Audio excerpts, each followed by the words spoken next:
Olá, alunos, tudo bem? Aqui quem fala é a professora Elisângela de História. Bora para mais uma videoaula, né? Hoje nós estaremos falando sobre as rebeliões do século XIX. Mais precisamente, estaremos falando sobre as rebeliões que ocorreram durante o período da regência e o segundo reinado, tá bom? Aqui no Brasil. Vamos lá, então. Quando a gente fala em rebeliões do século XIX, temos que caracterizar duas coisas, tá? Ou essas rebeliões, elas podem ter características institucionais, ou seja, tá? Qual é a principal proposta, né, dessas revoluções institucionais? Elas eram principalmente disputa entre grupos políticos locais, tá? E temos aí outra característica dessas revoltas que eu estarei falando para vocês agora, que também é um caráter popular, tá? Qual é a principal característica? Principalmente melhores condições de vida, tá? São revoltas que não possuem, às vezes, muita clareza, acabam não tendo, vamos dizer assim, uma proposta bem definida, e elas têm como principal, vamos dizer assim, vetor, principalmente a violência, tá? Então, nós vamos estar falando aí sobre essas revoltas. Mas antes disso, quais são as revoltas que eu estarei falando para vocês, que são de características institucionais? Apenas a Farroupilha, a Sabinada, revoltas liberais e a revolta praieira, tá bom? E as quais que são de características populares? A revolta dos malês, a cabanagem e a balaiada, tudo bem? Bora lá então falar sobre a primeira revolta aí, tá bom? Primeira revolta que vamos estar falando é sobre a Farroupilha. Ela ocorreu, né, na região do Rio Grande do Sul e foi a revolta que mais tempo teve de durabilidade, que nem vocês conseguem observar aí, durou 10 anos. Então ela ocorreu, né, iniciou-se no período da regência e só foi finalizar no governo de Dom Pedro II, tá bom? Mas qual vai ser, né, o motivo, né, dessa revolução? Ela vai iniciar-se principalmente como um movimento de contestação à nomeação pelo governo central, que foi o governo dos regentes, tá? Que acabaram nomeando, tá, um presidente da província que não correspondia aos interesses das políticas locais. Acabou-se que, além de colocarem um representante que não poderia trazer qualquer tipo de benefício para o Rio Grande do Sul, eles acabaram também juntando muitas reclamações que estavam tendo por conta dos impostos que eram cobrados pelo governo central, principalmente através de taxações, né, do produto que eles vendiam para regiões das Minas, que eram principalmente o charque. Aqui a gente conhece mais popularmente como se fosse a carne seca, tá bom? O jabá, entre outros nomes aí também, tá? Tiveram alguns líderes, tá? Entre eles aí podemos destacar o Bento Gonçalves, Bento Manuel Ribeira, também o José Garibaldi, tá bom? José Garibaldi, ele vai ser posteriormente conhecido como o herói dos dois mundos, porque ele vai ajudar na unificação italiana, tá bom? Esse já foi até um conteúdo que a gente já estudou, ok? Vamos lá, então, como é que ocorreu essa briga, essa luta, essa revolução, tá? Entre o Rio Grande do Sul e o governo central, tá? Os revoltosos, eles vão conseguir acabar proclamando a República Rio-Grandense, tá? E, além disso, eles vão ajudar com que o estado de Santa Catarina também se torne uma república, que lá na frente vai ser chamada de República Juliana, tá bom? Isso daí vai acabar se tendo uma briga de muitos anos, até porque a região do Rio Grande do Sul, né, os cabildos, eles tinham poder financeiro para poder bancar, né, essa luta, essa revolução. E de que forma foi que acabou-se, né? A revolta, ela terminou graças à atuação de um personagem chamado Luiz Alves de Lima e Silva. Esse carinha, ele é mais popularmente conhecido como Duque de Caxias, tá bom? Então, eu já tô citando aí para vocês para ficar mais fácil de entendimento, tá? Então, ele acaba sendo nomeado comandante das armas e o presidente da província do Rio Grande do Sul, e ele acaba contendo essa revolução, tá? Alguns historiadores acreditam que essa revolução ela foi contida não pelo governo central ele ter conseguido acabar com os revoltosos, mas sim porque o governo central, mais o Rio Grande do Sul, acabou se assinando um acordo, né? E aí Rio Grande do Sul acabou se, vamos dizer assim, se rendendo, né, a esse acordo e acabou anexando, né, novamente a região do Rio Grande do Sul ao território do Brasil, tá bom? Alguns acreditam, tá, que essa revolta ela não teve característica separatista, mas sim que o Rio Grande do Sul ele queria ter uma maior autonomia, até porque o principal motivo dessa revolta foi porque escolheram um representante que não era, vamos dizer assim, gaúcho. Então, eles queriam maior autonomia e menos taxações, né, do seu produto, que era o charque, tá bom? Então, bora aqui para a próxima revolta, tá bom? A revolta dos Malês, que ocorreu na Bahia, no ano de 1835. O que foi essa revolta, tá? Ela foi uma revolta, tá, gente, que ela não contou com qualquer participação intelectual de pessoas brancas, tá? Então, isso daí é bastante importante eu estar citando para vocês.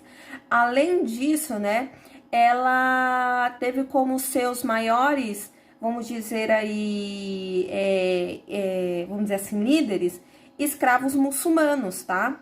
Que por isso que esse nome vai ter revolta dos malês, tá? Que a palavra malês ela significava, né, designava que eram os negros muçulmanos que sabiam ler e escrever, coisas que outros negros aqui no Brasil não tinham essa característica. Não só negro, como a própria população branca aqui no Brasil, de grande maioria, não sabia ler e escrever, tá bom? E por esse motivo foi possível eles terem conseguido se articular e fazer essa revolta aí, tá? Qual era o principal objetivo dessa revolta? Libertar os escravos, tá bom? E principalmente, o que eles queriam fazer? Era fazer um massacre, né? Matar os cristãos, negros não muçulmanos e principalmente os mulatos, tá? Porque eles acreditavam que entre esse grupo os mulatos eram os maiores traidores, até porque grande parte desses mulatos eram filhos desses negros, tá bom?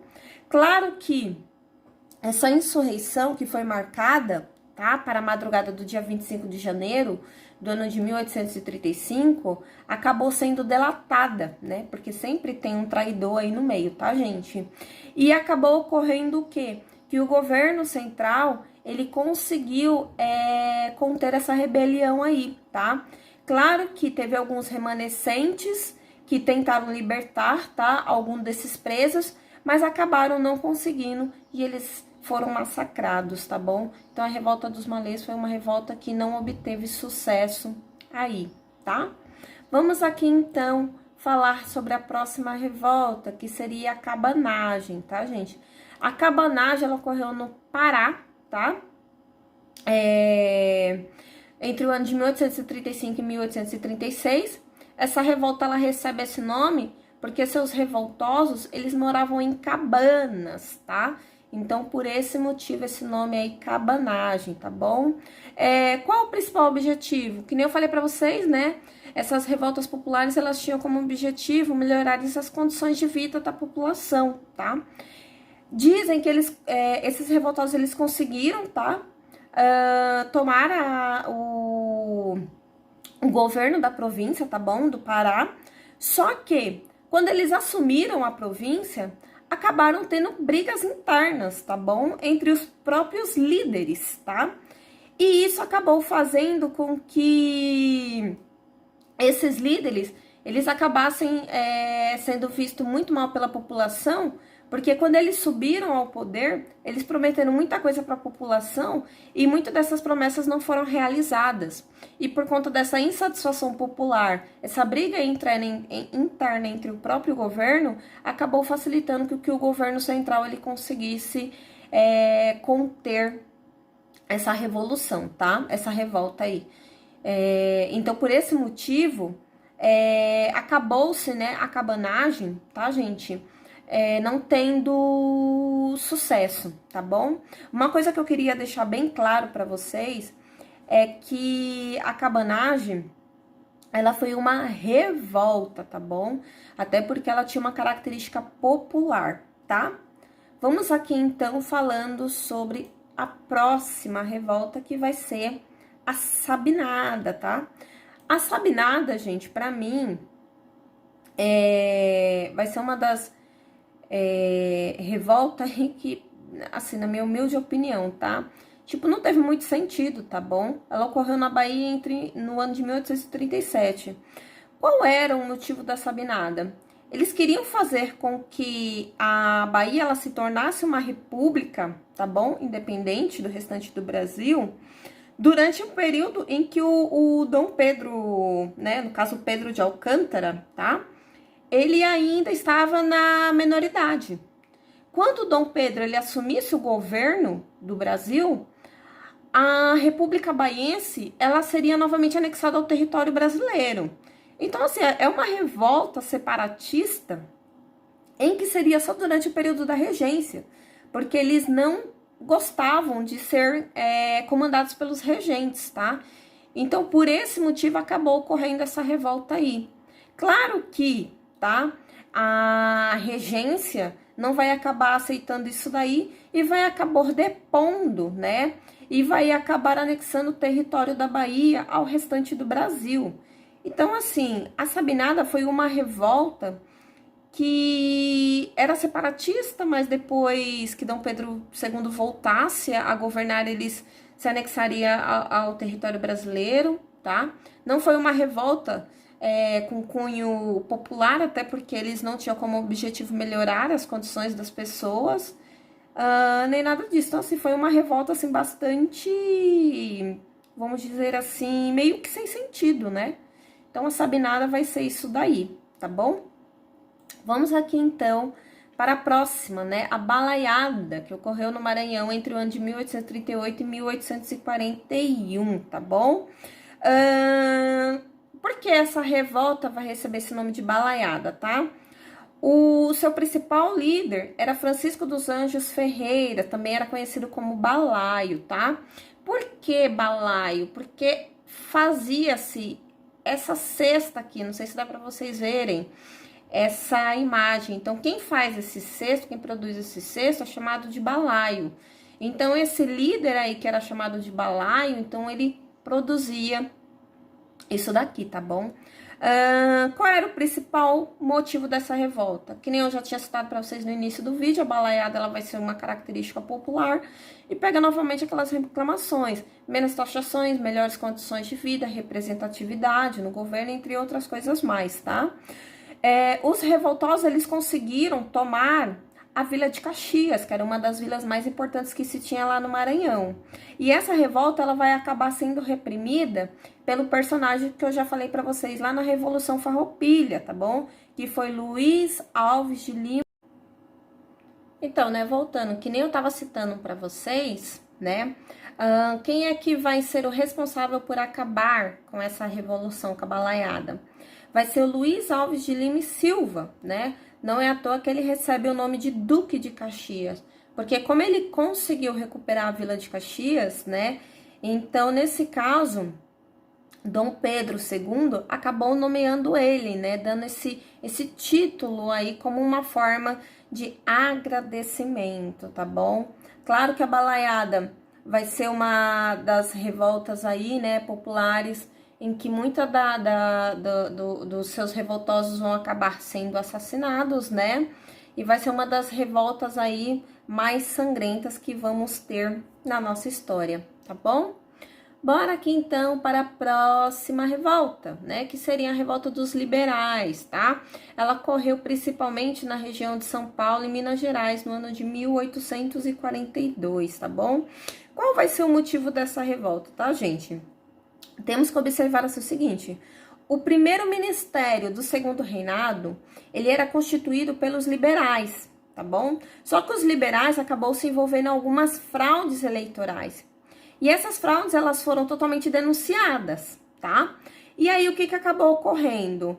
Esse ministério foi destituído e acabaram colocando o Ministério do Conservador. Vocês se lembram que em algumas aulas eu já tinha citado para vocês, né, que durante esse período só tínhamos dois partidos políticos aí, né? O Partido Conservador e o Partido Liberal. Quando não era um que estava no governo, era o outro, né? Pois então, quando esse ministério de governantes conservadores, eles acabaram assumindo, eles dissolveram, tá, a Câmara dos Deputados. E sendo que a maioria da Câmara dos Deputados eram de liberais. Esses liberais acabaram se sentindo traídos e eles acabaram pegando em armas contra o governo conservador. E aí, a partir desse momento, acabou-se tendo essas revoltas, tá? Em São Paulo, essa revolta se destacou principalmente em Sorocaba, tá bom? Cujos líderes foram Diogo Antônio Feijó e Rafael Tobias de Aguiar, tá bom? E lá em Minas Gerais, ocorreu em Barbacena, tá? E teve como líder o Teófilo Otoni. Resultado, lembrando que já estamos no governo de Dom Pedro II, tá? No ano de 1842, né? O governo central vai acabar reprimindo, tá bom? Esses revoltosos. Nesse caso, seria a vitória do governo conservador. Ok. Bora então falar sobre a última revolta aqui, que seria a Revolta Praieira, tá bom? Que ocorreu em Pernambuco no ano de 1848, tá? Alguns historiadores acreditam, tá, que essa revolta praieira, ela seria um resquício das primaveras dos povos que estavam ocorrendo lá na Europa. Então, alguns acreditam que ela teve um caráter socialista, tá bom? Mas alguns autores, historiadores, tá bom, acreditam que ela não teria uma revolta no sentido social, mas sim ela foi uma revolta entre os partidários liberais e conservadores locais, tá bom? De governadores lá da própria região de Pernambuco, tá bom? Então, vamos lá, então. Quem eram os liberais? Esses liberais, na época, eles possuíam um jornal que era chamado Diário Novo e ficava na Rua da Praia. Então, esses liberais, eles eram popularmente conhecidos como os praieiros, tá bom? E tinha os conservadores, que eram o Partido da Ordem, tá? Então, temos aí, de um lado, praieiros e temos, de outro lado, o Partido da Ordem. No ano de 1845, a província de Pernambuco, ela era governada por Antônio Pinto Chichorra da Gama. Esse cara, ele era um liberal, ou seja, era um praieiro, tá bom? A partir desse momento, quando ocorreu uma mudança no ministério no ano de 1848, tá bom? Esse ministério passou para a mão dos conservadores. E esses conservadores acabaram destituindo, tá, o Gama do governo de Pernambuco e acabaram colocando um conservador. E aí, a partir desse momento, foi quando eclodiu essa revolta praieira, tá bom? Só para resumir aí, né, essa revolta, quem acabou tendo sucesso, tá bom, foi o governo central, tá bom? Até porque o governo de Dom Pedro II era de conservadores, então ele não ia acabar fortalecendo, né, esses governos liberais. Então, a partir desse momento, tá, muito desses liberais, muito desses revoltosos aí, acabaram sendo destituídos, perderam cargos políticos, alguns acabaram sendo presos, tá bom? E aí, a partir desse momento, né, vai acabar sendo totalmente reprimido pelo governo central, tá? Uma coisa que eu quero deixar bem claro, todas essas revoltas, né, que a gente estudou aí, quem foi que obteve sucesso? O governo central. A que eu queria deixar de maior destaque seria a dos farrapos, tá bom? Porque a dos farrapos, o governo central, ele só obteve sucesso porque ele acabou assinando um acordo com as elites locais lá do Rio Grande do Sul. Mas o restante aqui foi tudo vitória do governo central, tá? E como foi que ficou a população, né? Principalmente aquelas que tinham características populares. Gente, a situação acabou se tornando pior ainda, porque taxações continuaram sendo a mesma. A gente sabe que impostos nunca baixa, só aumenta, né? E a pobreza vai acabar, né, se alastrando mais ainda, porque quem foi que pagou essa conta, né, desse deslocamento de armamento, entre outras coisas mais, desses soldados do governo central?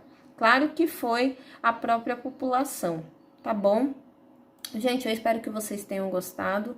Deixem um like aí no vídeo, tá bom? Se caso tiver dúvida, só colocar no comentário, tá bom? Gente, beijo, beijo, tchau, tchau, até o próximo vídeo.